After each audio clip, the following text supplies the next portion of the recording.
Can you introduce yourself? My name is Jackson. This is my 1994 Mazda Miata NA 1.8 liter turbo build, and I drift cars.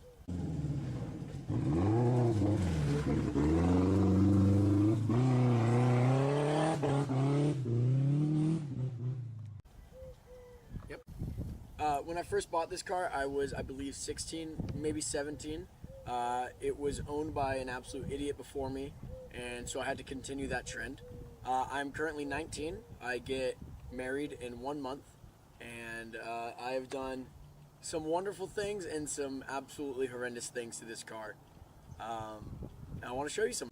The first car I owned was a 2010 VW Golf, manual 5-speed, and I loved that car. It was a lot of fun.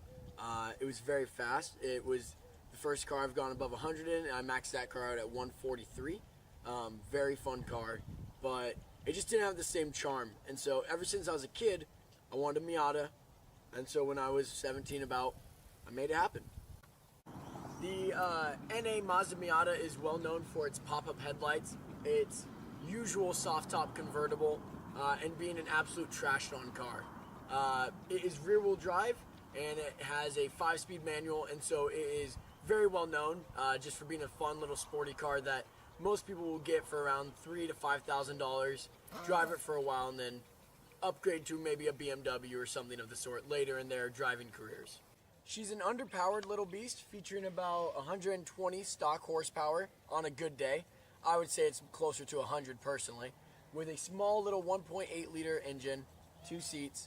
It's very small, compact. However, it only weighs about 2,000 pounds, and that's where you really get that speed and that torque from.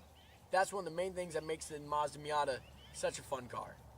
When I first bought the Miata, it was for about $3,100 off of Facebook Marketplace, where all good cars come from.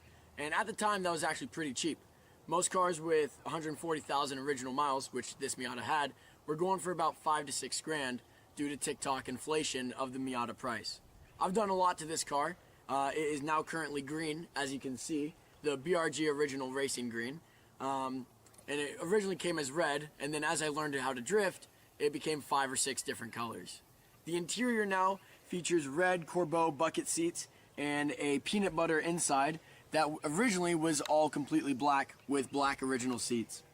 NRG steering wheel with some customized speed gauges and a little bit more customized on the interior.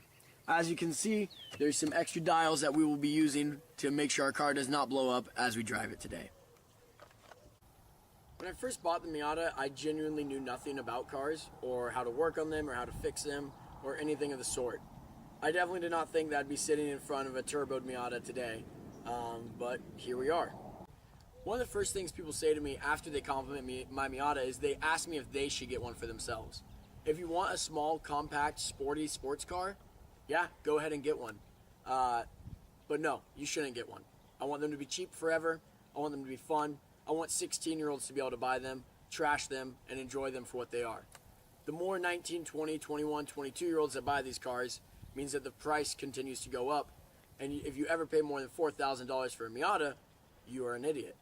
While the original investment I spent on the Miata was about $3 grand, I definitely about doubled, maybe tripled that in the rest of the parts in this car. Right here, the most obvious part of the Miata is the massive turbo that sticks off of the beautiful 1.8 liter engine.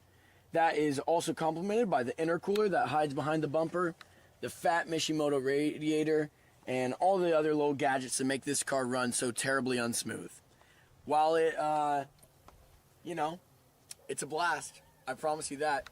I don't know if I'd suggest turbo in your Miata because it will give you constant problems. However, the reason that I did it originally was not so I could have a fast car. It's because I wanted to learn about cars, how to fix them, how to build them, how to create a better car, so that when my son asks in 15, 20 years if he can turbo his Miata, I can say no. The first expensive thing I bought on the Miata was the suspension. I got ground control coilovers featuring Coney yellow springs, and this was the first investment, costing half of the original car price themselves. After I got these, I was truly hooked on to see what the full potential of the Mazda Miata could be. I haven't reached that yet, but I'm still trying my best. if you're a young guy or a young girl and you just finished watching an Initial D or the Fast and the Furious and you really want to get into cars, don't buy a modern sports car. Buy a 90s piece of crap, work on it, build it. Build a connection to your car, learn on it. Learn how to make it stronger, faster, quicker, crash it. I don't know. But find a car that you have a connection with so that when you learn, the car grows alongside you. It is doable. I don't know much about cars still, but I'm still trying. I just learned how to paint. It is doable. Don't listen to your mom.